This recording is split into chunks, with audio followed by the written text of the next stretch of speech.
बिल्ली और चूहे। एक पुराने घर में बिल्ली और कई चूहे रहते थे।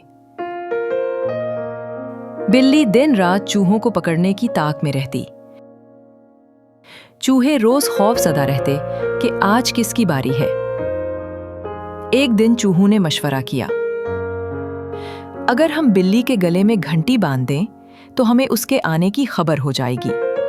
सबको ये तजवीज अच्छी लगी, लेकिन फिर एक बूढ़ा चूहा बोला, घंटी बांधने की बात तो अच्छी है, मगर बांधेगा कौन?